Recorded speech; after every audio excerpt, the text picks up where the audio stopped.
signal. You two cut left to the flag. I'm gonna cover you from that tree over there. Remember, don't go for the flag unless you know the coast is clear, okay?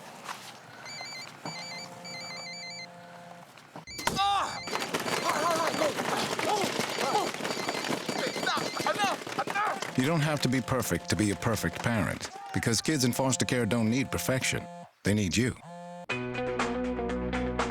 We will rejoin our mixed panelists in a moment, but first, let's get you plugged into the top energy news. Google is one of several companies behind a proposal to build a $5 billion transmission superhighway to bring offshore wind energy to East Coast cities. The 350-mile Atlantic wind connection would carry up to 6,000 megawatts from wind turbines at sea to several onshore grid connection points. It would also move power from conventional generators on land. The U.S. isn't producing any offshore wind now. Chinese oil giant CNOOC is placing a bet on U.S. natural gas from shale. It will pay up to $2.2 billion for a one-third stake in Chesapeake Energy's Eagle Ford shale interest in Texas. It's the largest purchase ever of a U.S. energy asset by a Chinese firm. China's known to be interested in the U.S. technology for extracting gas from shale, but Chesapeake says there is no tech transfer in this deal. With the money, Chesapeake says it can quadruple its rig count in Eagle Ford from 10 now to 40 in 2012. Chesapeake Energy is a funder of the American Clean Skies Foundation, which sponsors Energy Now. And it's official. The EPA says newer cars can handle more ethanol without hurting their engines. It's upping the current 10% ethanol gasoline blend limit to 15% for model years 2007 and later. Testing continues on higher ethanol blends for cars made before 2007. Later, Energy Now's Lee Patrick Sullivan looks at when you might be seeing the new ethanol blend at your gas station. All right, I want to welcome our energy panel back for another segment of The Mix. We have Frank Maisano here from Bracewell Giuliani, also Peter Lehner, NRDC's Executive Director, remote from New York City. Thank you both for joining us again here. So we're talking about E15. The White House announces higher levels of ethanol will be allowed in cars of certain model years. Now, the average life of a car is 15 to 17 years. This is good for the ethanol industry, makers of corn, if we're talking corn ethanol, growers of cellulosic ethanol, opposed by some automakers, livestock ranchers, some oil refiners. Frank, you say that this was mostly a political call. Yeah, this is politics, election year politics at its highest level.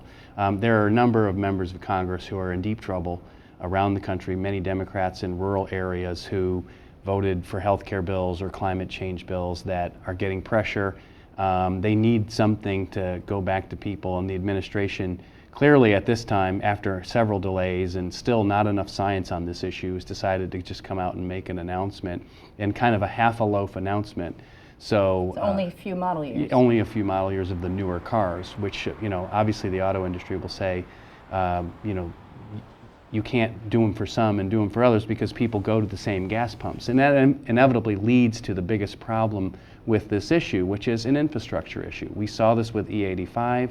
The ethanol in 85%. When you bought flexible fuel vehicles, people still chose to put regular gasoline in there because there weren't any E85 pumps available to them. What do you see happening, Peter? Somebody pulls into a gas station, they have to already know my car takes this E15, so I have to go to a special pump. Is there a consumer acceptance issue? Well, I think there's both a consumer acceptance issue, and even if they accept it, are they going to always know what's to do the right thing? And of course, then what we don't know, what we fear is that when you burn higher mixtures of ethanol, there'll be more pollutant and more concern for public health and the environment. Another big trouble here is that this ultimately is just increasing the use of corn-based ethanol, which right now is really not a very good product for the environment. We had all hopes that ethanol might be a step forward in cleaner fuels, but when you look at the whole life cycle of corn-based ethanol, it's really a pretty dirty fuel.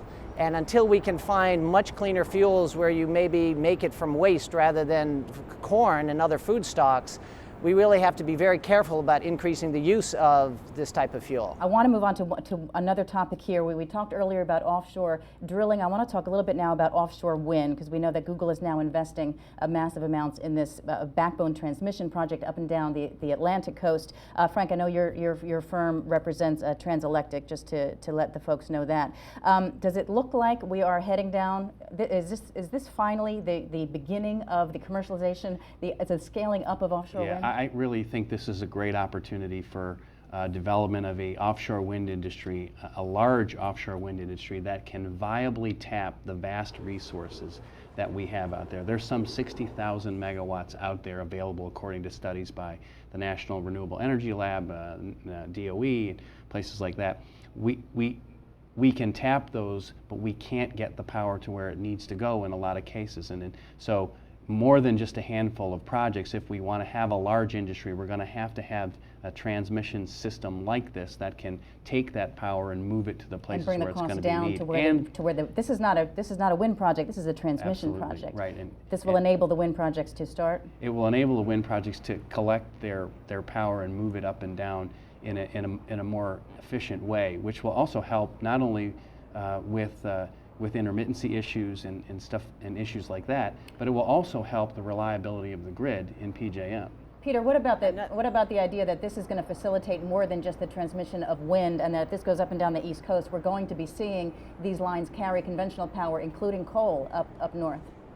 Well, that's part of what the whole planning process needs to ensure. One of the great things that happened recently is President Obama announced a national oceans policy, which provides for what's called marine spatial planning, basically trying to figure out what should happen in different parts of the ocean. Some parts of the ocean are really great for wind, for example, and others perhaps should be off limits to wind and are better important for fisheries. And the mixture of the actual physical transmission line plus the planning and that this new policy allows will, I hope, ensure that it will be clean energy coming in and not dirty energy. People are afraid sometimes that wind energy is more expensive, but again, they're not thinking about how expensive coal energy really is. The thousands of people that die from coal-fired pollution, the millions of asthma attacks, the global warming pollution, the mercury pollution and the toxic pollution, all of that is part of the real cost of coal-fired electricity, and that's what this wind project will allow to bring on board. One of the important things about this, and Peter's colleagues throughout the environmental community have realized this, is that the way the PJM, the grid operator in the Mid-Atlantic, operates is that it will be very easy to push coal off of that line just by establishing it as with a handful of wind projects to be able to do it. If the wind projects start up, I mean, look at Cape Wind, it was 10 years. Well, that's where the regulatory changes and this new policy will really help. Cape Wind was the first big project, so of course it takes a little longer. We're all hoping that the next projects will happen a lot more quickly. What about the idea that Google is doing this? They find it an investment opportunity, a company that's not even involved in wind. Well, Google they started to get involved in wind and some solar and things. Traditional businesses. Google has taken a real aggressive leap into renewable energies, but Rick Needham, one of the gentlemen who was at the conference yesterday, said, look, Google takes big bets on big projects that will be big to our energy future.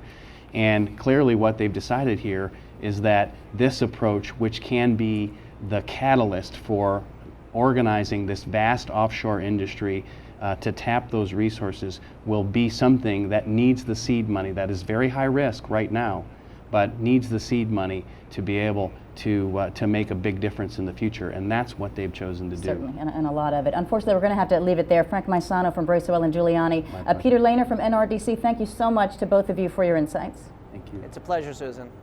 Well, we've heard from the experts on the new ethanol rules, but when might you be seeing the new blend at the pump? Coming up, we'll look at why gas station owners might not be so quick to switch. There is also a very attractive extended warranty option that includes free service and parts for the next 5 years. But there's no need for you to get that. You failed to get the test you needed at the doctor that would have detected disease early enough where it could have been treated. So you won't be around in 2 years to see him grow up, which means the warranty would be useless. Okay, sign here, please.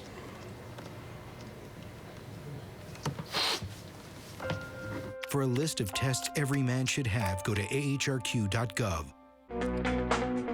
In the hot zone this week, Senate leaders have said for months that climate legislation with carbon cap and trade is dead. Well, Joe Manchin, the West Virginia governor and Democratic Senate candidate, is taking no chances. Take a look. I sued EPA, and I'll take dead aim at the cap and trade bill because it's bad for West Virginia. Well, that seems a little odd with cap and trade already so very dead. Maybe Manchin's taking aim more at anything tying him with the administration after his opponent, that's Republican John Racy, called him a rubber stamp for President Obama. Manchin's administration has also just filed suit against EPA over mountaintop mining restrictions. Well, as we told you earlier, EPA has paved the way for, whoa! Oh my gosh, that scared me. Don't light a match.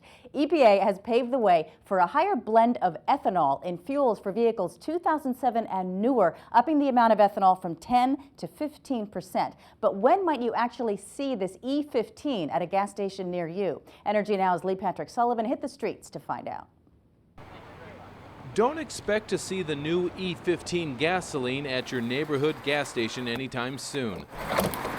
At least not at Milt Hahn's Northern Virginia Sunoco.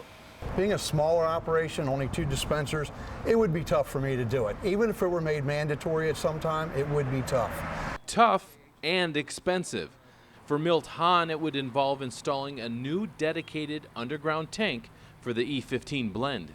This dispenser, this costs $20,000 alone just for this. That's about now you're right. talking about you'll have to dig up your concrete and put in a new tank. That's in addition to what this costs, correct? That's correct, yes. This would be the small part of it, the tank work and digging. The $20,000 is the small part? That would be the small part, yes. The digging and the tanks, that would be the big expense. If I were to guess, you're probably $100,000 to do something like that. And because the new E15 blend is only recommended for vehicles 2007 and newer, that new investment would only service 10% of his customers. Now, mixing gasoline and ethanol isn't new. In fact, almost all the gas sold in the U.S. has at least a little ethanol in the mixture. Here in Northern Virginia and other communities, it's actually mandated by law that they have a 10% ethanol mix, or E10. That's what the EPA says is safe for all vehicles. So how do we get to E15? Well, in the 2007 energy bill, Congress mandated by law that ethanol production be increased. The industry responded, they ramped up production, and then in 2008, we were hit with a recession. We started driving less, using less gasoline, and we were left with all that extra ethanol. Several trade groups have lobbied against adding more ethanol to the mix, claiming it's corrosive to engines. The boating industry has been one of the loudest critics. Paul Garrick has been a boat mechanic for 21 years. It's going to be a bad thing. It'd be a good thing for the service industry on the marine side because it's going to give us a lot more work. But as far as the average consumer, it's going to cost them a lot more money. For its part, the ethanol industry says E15 is safe for all vehicles. It helps cut the U.S. dependence on foreign oil and reduces carbon emissions. As for station owners like Milt Hahn, he switched right away to the E10 blend back in 2006 and likes the environmental benefits to E15.